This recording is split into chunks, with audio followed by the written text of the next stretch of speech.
Bismillahirrahmanirrahim. Assalamualaikum warahmatullahi wabarakatuh.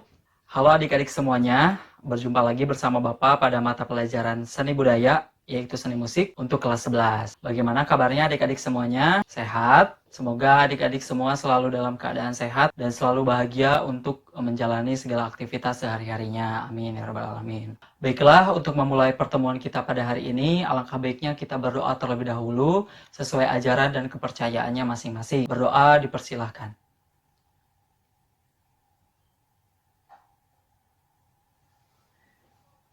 Berdoa selesai.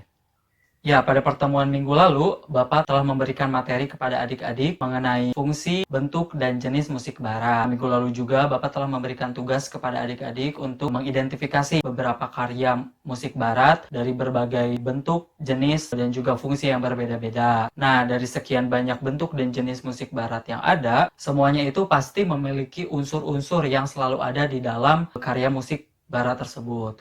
Oleh karena itu, pada pertemuan kali ini, Bapak akan membahas mengenai unsur-unsur yang terdapat dalam musik barat. Adapun kompetensi dasar pada pertemuan kali ini ialah masih mengenai memahami konsep musik barat dengan materi pokok yaitu unsur-unsur musik barat. Nah, tujuan pembelajarannya ialah setelah mempelajari materi ini, adik-adik diharapkan mampu yang pertama mampu mengidentifikasi nada, yang kedua mengidentifikasi dinamika, yang ketiga mengidentifikasi warna suara atau timbre, yang keempat mengidentifikasi ritme, dan yang kelima mengidentifikasi tempo. Baiklah, tak perlu berlama-lama lagi, marilah kita mulai dengan masuk kepada pembahasan materi yang pertama. Ya, unsur-unsur musik barat.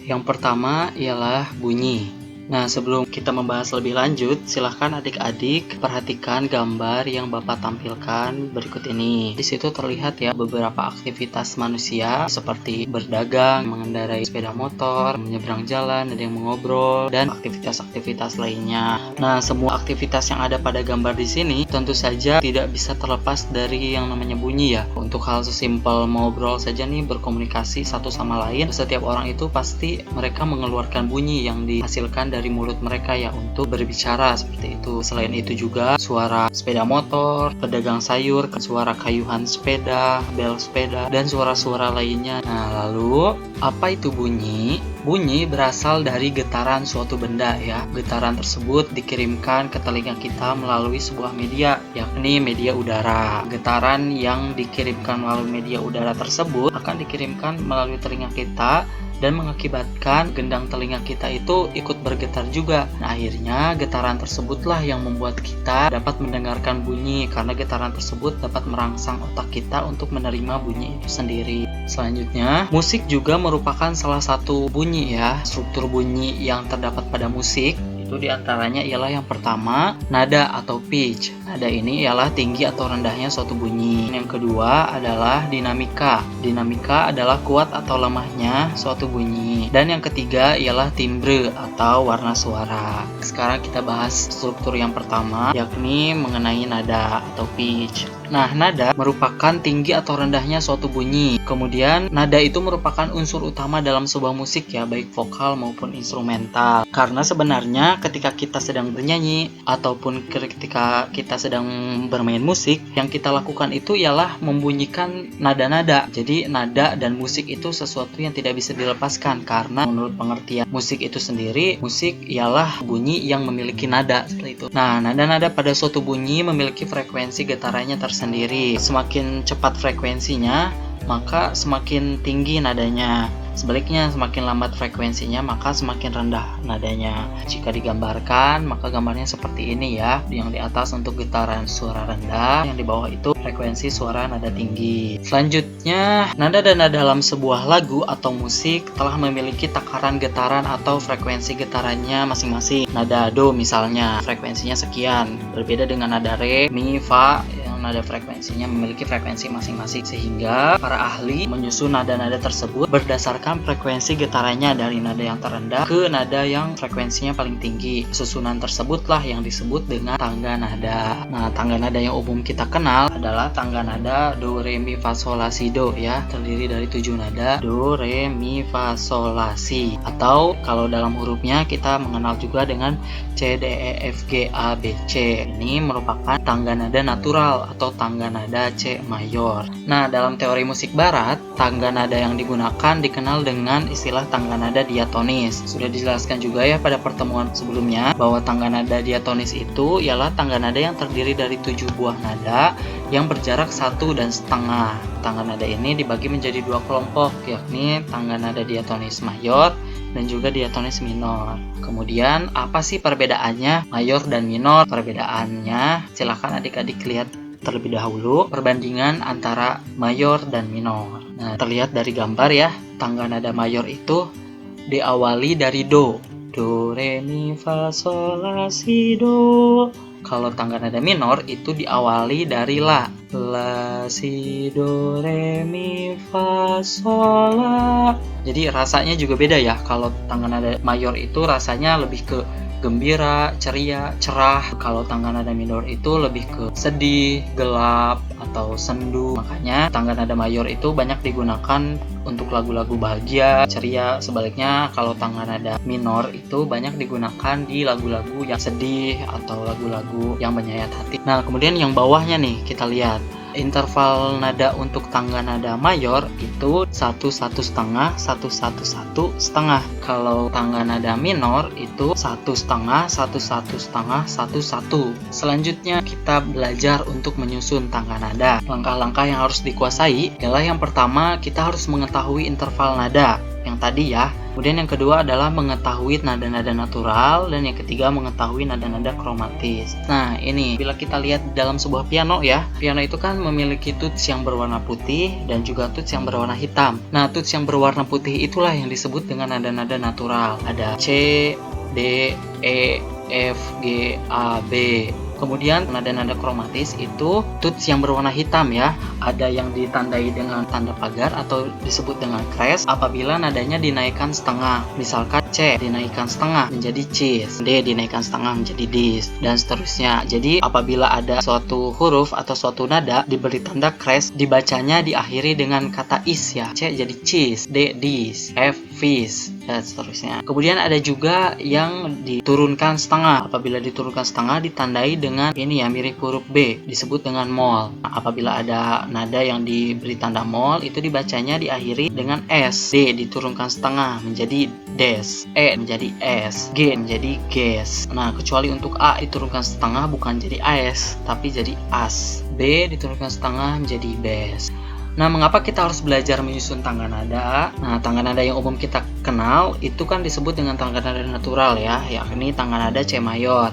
Nah, setiap karya musik yang kita dengarkan sehari-hari tidak selalu bernada dasar C mayor atau nada natural saja. Ada juga yang bernada dasar D mayor, E mayor, F mayor, dan lain-lain. Bahkan ada juga yang bernada dasar minor. Oleh karena itu, kita perlu untuk mengetahui susunan tangga nada yang lain ya, apabila nada tersebut bernada dasar selain nada C mayor. Nah, mari kita belajar cara menentukan susunan tangga nada mayor crest. Tangga nada mayor crest itu terdiri dari 6 ya, ada 1 crest, 2 crest, 3 crest, 4 crest, dan 6 crest. Untuk tangga nada 1 crest caranya, oke, kita langsung saja praktekkan ya. Nah, tadi cara yang pertama ialah ambil nada kelima dari tangga nada natural C mayor.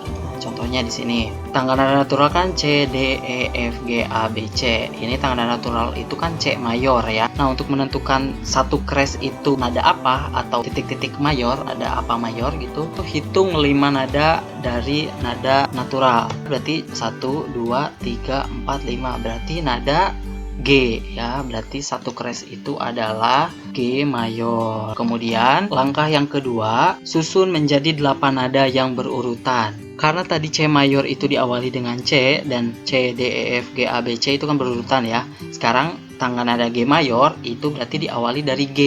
G, A, B, C, D, E, F, G. Ini sudah menyusun ya 8 nada yang berurutan. Kemudian langkah yang ketiga adalah nada ketujuh dinaikkan setengah dan diberi tanda kres. Nada yang ketujuh dari tangga nada G mayor adalah 1, 2, 3, 4, 5, 6, 7. Nah, nada F. Nada F ini kita kasih tanda kres atau dinaikkan setengah. Nah, jadi deh ini tangga nada satu kres karena dalam sebuah susunan tangga nadanya ini memiliki satu buah nada yang diberi tanda kres. Nah, sekarang kita coba yang dua kres ya. Caranya masih sama seperti yang tadi, cuma bedanya di sini ya. Ambil nada kelima dari tangga nada sebelumnya, yakni tangga nada satu kres. Jadi bukan ke C mayor lagi, tapi ke nada G mayor. Ambil nada kelimanya dari nada G mayor. 1, 2, 3, 4, 5. Ya, 2 kres adalah tangga nada D mayor. Sekarang kita susun jadi 8 buah nada, yakni D, E, F, fis ya. Fis, G, A, B, C, D. Nada ketujuhnya kita kreskan, jadi cis. Jadi 2 kres itu nada D mayor karena memiliki 2 nada yang dikreskan ya, nada F dan nada C. Jadi fis dan cis. Nah, langkah ketiga dan langkah selanjutnya itu sama saja ya. Silahkan kalian coba di rumah masing-masing. Kemudian untuk tangga nada mayor mol, ini sedikit berbeda ya dengan tangga nada mayor kres. Kalau tangga nada mayor mol itu ambilnya nada keempat dari tangga nada natural C mayor. Nah, nada keempat F ya, F mayor. Jadi satu mol itu adalah F mayor. F, G, A, B, C, D, E, F. Kemudian cara yang kedua, udah tadi. Cara yang ketiga, nada keempat diturunkan setengah dan diberi tanda mol. Nada keempat diturunkan setengah, 1, 2, 3, 4. Jadi bes ya. Nah, seperti itu. Begitu pula untuk cara yang kedua, ketiga, dan seterusnya. 2 mol, 3 mol, dan seterusnya. Nah, caranya seperti ini ya. Silahkan adik-adik coba. Oke, kita lanjutkan mengenai dinamika. Nah, sebelum kita membahas mengenai dinamika, Bapak ingin adik-adik menyimak terlebih dahulu 2 video yang akan Bapak tampilkan. Silahkan adik-adik perhatikan perbedaan karakteristik suara yang dihasilkan dari kedua karya musik tersebut.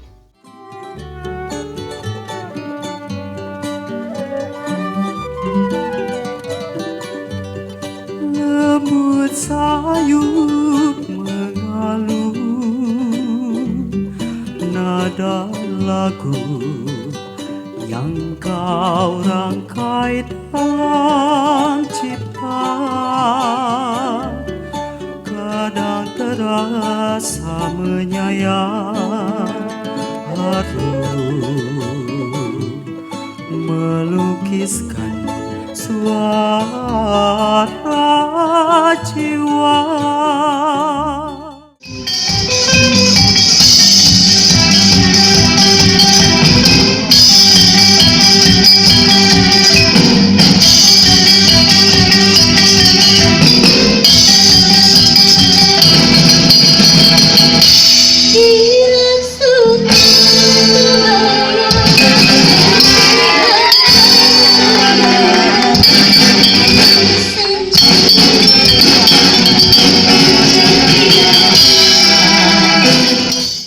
Ya, dari kedua karya musik tersebut kita sudah bisa membedakan ya, yaitu video yang pertama suara yang dihasilkannya lebih mengalun, pelan, lembut seperti itu. Kalau suara yang kedua itu lebih keras, lebih menghentak dan menggebu-gebu ya. Nah, hal ini berkaitan nih dengan dinamika. Karena dinamika itu merupakan kuat atau lemahnya suatu bunyi, atau bisa juga disebut keras atau lembutnya suatu bunyi. Nah, dalam karya musik sendiri, istilah-istilah dinamika yang biasanya dipakai itu ada banyak ya. Silahkan adik-adik baca. Untuk nada-nada yang lembut itu diwakili dengan huruf P ya, atau piano lembut. Kemudian untuk nada-nada yang keras atau musik yang keras itu diwakili dengan huruf F atau forte. Kemudian ini di bawah juga ada 2 tanda lain ya, seperti tanda lebih dari dan kurang dari ya. Kalau untuk tanda kurang dari itu dibacanya tanda crescendo, yang mana artinya itu musik yang tadinya lembut lama-lama menjadi semakin keras. Kebalikannya, yang bawahnya tanda lebih dari itu adalah tanda decrescendo, yang mana makin lama makin lembut. Oke, kita lanjutkan. Timbre atau warna suara. Nah, tentu ya setiap orang itu memiliki warna suara yang berbeda-beda antara satu dengan yang lainnya. Ada suara anak-anak, berbeda dengan suara pria dewasa, wanita dewasa, berbeda juga dengan suara nenek-nenek, suara ibu-ibu, itu berbeda ya satu dengan yang lainnya. Begitu pula dengan alat musik ya, alat musik juga memiliki warna suaranya tersendiri. Seperti kita bisa mengetahui, oh ini suara gitar, ini suara suling, ini suara drum, ini suara piano. Itu kita bisa mengetahui ya karena masing-masing alat musik juga memiliki warna suaranya masing-masing.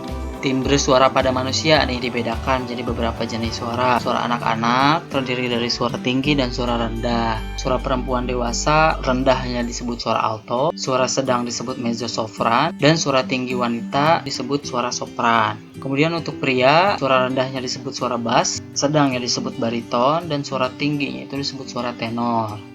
Ya, kita lanjutkan kepada unsur musik yang kedua yakni ritme. Ritme atau irama ya. Jadi ritme atau irama itu adalah susunan di antara durasi nada-nada pendek dan panjang, nada-nada yang bertekanan dan yang tak bertekanan menurut pola tertentu yang berulang. Nah, jadi ritme atau irama itu kaitannya dengan waktu ya. Kalau tadi bunyi itu kaitannya dengan nada, dengan suara yang dihasilkan.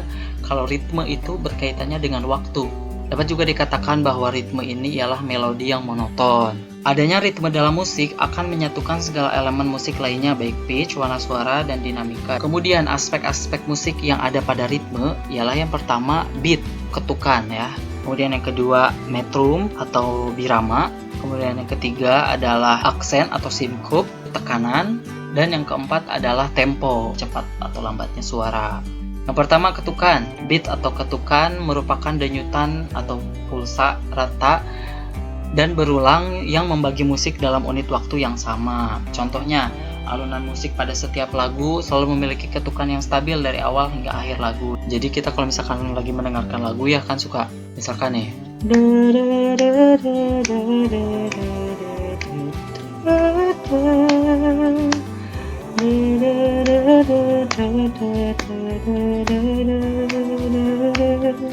jadi tanpa sadar kita juga melakukan suatu beat ya, suatu ketukan. Jadi kita mengetuk, mengenal ketukan dari musik yang kita dengarkan, dan itu tuh biasanya selalu stabil dari awal hingga akhir lagu. Kemudian yang kedua adalah birama. Nah, birama itu adalah pengelompokan beat ke dalam kelompok yang teratur dinamakan metrum atau birama. Sebuah kelompok beat terdiri atas sejumlah beat tetap yang disebut measure atau satuan birama. Nah, contoh measure itu 2/4, 3/4, 4/4. Kalau misalkan 2/4 itu contohnya lagu Hari Merdeka ya, 17 Agustus tahun 45.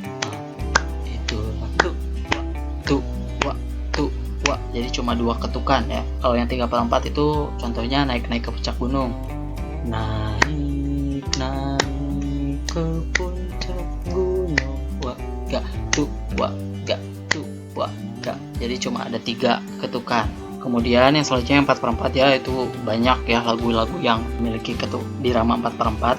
Kau hancurkan aku dengan sikapmu,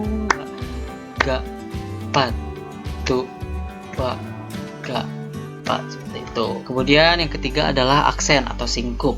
Sebuah nada yang bertekanan pada umumnya dimainkan lebih keras daripada nada-nada sekitarnya. Jadi nada-nada pada sebuah lagu itu kadang memiliki aksen ya, atau tekanan-tekanan sendiri. Contohnya nih lagu sedang apa sekarang. Kadang di situ pak-paknya itu suka ada tekanan ya. Sedang apa. Tanpa sadar itu memang suka diberi tekanan tersendiri, dan lagu-lagu lainnya juga banyak ya yang diberi aksen atau singkup. Kemudian yang keempat atau yang terakhir adalah tempo. Nah, tempo merupakan cepat atau lambatnya beat atau ketukan dalam sebuah musik. Alat pengukur tempo disebut metronom ya. Nah, istilah-istilah tempo dalam karya musik itu ada banyak juga ya, dari mulai sangat lambat sampai ke sangat cepat. Sangat lambat itu largo, dan sangat cepat itu prestissimo, sangat-sangat cepat ya itu. Bahkan jika dibaca sendiri jenis-jenis temponya. Nah, kita lanjutkan pada unsur musik barat yang ketiga ialah melodi. Melodi merupakan rangkaian nada-nada dalam notasi yang dibunyikan secara berurutan. Jadi kalau misalkan kita nyanyi kan merupakan gabungan dari nada-nada ya. Nah, susunan nada-nada itulah yang disebut dengan melodi. Melodi dapat bergerak secara mendatar, menaik atau menurun. Kalau mendatar contohnya do ke do, do do. Kalau menaik do ke re, do re, atau do mi, do fa, do sol, itu naik ya. Kalau menurun do si, do la, do sol, turun ya. Dan unsur musik yang terakhir adalah harmoni. Nah, apa itu harmoni? Harmoni adalah hubungan sebuah nada dengan nada yang lainnya. Jadi hubungan antara nada-nada ya. Kalau tadi kan melodi itu bergeraknya secara horizontal ya. Kalau misalkan harmoni itu bergeraknya secara horizontal dan juga vertikal, seperti itu. Harmoni itu meliputi interval dan juga akord. Apa itu interval? Interval itu kan jarak-jarak antar not ya. Jadi setiap not itu memiliki jarak-jarak tersendiri. Nah, beberapa jenis interval diantaranya ini ada prim murni, second besar, terce besar, quart murni, dan lain-lain. Jadi dari nada C ke C itu kan jarak intervalnya 0 ya, karena hanya di nada itu saja. Jadi disebutnya prim murni. Kalau dari nada C ke D itu kan jarak intervalnya jaraknya 1 ya, dari C ke D 1, dari C ke E 1 tambah 1 2, disebutnya terce besar. Kemudian dari C ke F 1, 2 setengah, jaraknya 2 setengah, disebut quart murni. Dari C ke G dan seterusnya juga sama ya, tinggal perhatikan interval tangga nada C mayor di gambar ini. Selanjutnya adalah akor. Akor adalah paduan nada yang dimainkan secara serempak atau bersamaan. Jadi itu ya tadi bergeraknya secara vertikal karena dimainkan secara serempak atau bersamaan. Akor umumnya terdiri dari 3 buah nada sehingga disebut juga trinada. Akor trinada ini terdiri dari nada alas, nada terce atau nada ketiga, dan nada quint atau nada kelima. Nah, biar gak bingung contohnya aja nih. Misalkan akor C mayor. Akor C mayor itu kita ingat-ingat dulu, tonalitas C mayor itu kan C, D, E, F, G, A, B, C. Nah, dari urutan nada itu, nada pertamanya kan C ya, berarti C itu menjadi nada alas. Kemudian nada ketiganya apa? C, D, E. E, berarti nada ketiganya E itu sebagai nada terce. Kemudian nada kelimanya apa? C, D, E, F, G. Nah, G itu nada kelima atau nada quintnya. Jadi, akor C mayor itu adalah C, E, G. Seperti itu. Nah, jenis-jenis akor terdiri dari akor mayor. Akor mayor itu intervalnya adalah 2 dan 1,5. Interval nada alas ke nada terce-nya 2. Dan interval nada terce ke nada quintnya 1,5. Kalau akor minor itu intervalnya 1,5 dan 2. Kemudian akor diminis itu intervalnya 1,5 dan 1,5. Dan yang terakhir adalah akor augmented, itu intervalnya adalah 2 dan 2. Itu berbeda-beda ya interval-interval masing-masing nadanya. Nah, sekarang kita perhatikan gambar piano berikut. Apabila kita akan membuat akord misalkan F mayor, berarti tadi kan mayor itu intervalnya 2 dan 1,5. F mayor itu kan nada alasnya F berarti ya. Kita tentukan nada ketiganya. Nada ketiganya itu berjarak 2 dari nada F. Ke sini setengah, ke sini 1.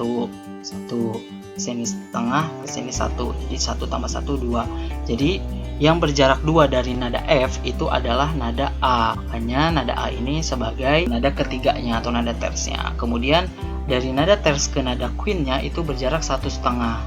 1,5. Nah, C ini adalah nada quint dari akor F mayor. Jadi akor F mayor itu adalah F, A, C. Itu ya cara menentukan akor-akor. Silahkan adik-adik hafalkan dulu interval-interval yang ini nih. Nah, interval-interval ininya dihafalkan terlebih dahulu. Kemudian, nah ini adalah jenis-jenis akor berdasarkan tingkatannya. Ada akor tonika, supertonika, median, subdominan, dominan, submedian, dan leading tone atau leading note juga sama aja ya. Silahkan dibaca dan dipahami sama adik-adik sekalian. Caranya sama aja ya seperti yang tadi Bapak sudah jelaskan, cara untuk menentukan akornya. Perhatikan intervalnya dan perhatikan nada ke-1, ke-3, dan ke-5-nya. Baiklah, itu tadi penjelasan materi kita pada hari ini. Bagaimana adik-adik? Apakah sudah paham? Ya, semoga materi yang telah Bapak berikan dapat menambah pemahaman adik-adik ya, khususnya mengenai unsur-unsur yang terdapat dalam musik barat. Untuk selanjutnya, sebelum Bapak menutup perjumpaan kita pada hari ini. Bapak akan memberikan sedikit tugas untuk adik-adik. Tugasnya Bapak tampilkan di samping Bapak ini.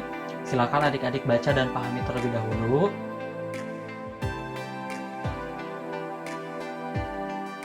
Baiklah, silahkan dikerjakan tugasnya ya. Apabila ada yang ingin ditanyakan atau ada yang kurang dipahami mengenai tugas ataupun mengenai materi yang telah Bapak sampaikan tadi, silahkan bisa langsung dijaprikan ke WhatsApp Bapak ataupun bisa di Google Classroom untuk bertanya. Nah, tidak lupa Bapak juga selalu mengingatkan untuk adik-adik sekalian agar selalu mematuhi protokol kesehatan ya. Ingat 3M. Yang pertama, memakai masker kemanapun adik-adik ingin pergi. Yang kedua, selalu mencuci tangan dengan sabun. Dan yang ketiga ialah menjaga jarak dan menjauhi kerumunan. Semoga kita dan keluarga selalu dilindungi oleh Tuhan Yang Maha Esa. Amin ya rabbal alamin. Baiklah, cukup sekian untuk pertemuan kita pada hari ini. Terima kasih atas perhatian dan semangat dari adik-adik sekalian. Salam sehat untuk seluruh keluarga yang ada di rumah. Bapak tutup. Wassalamualaikum warahmatullahi wabarakatuh.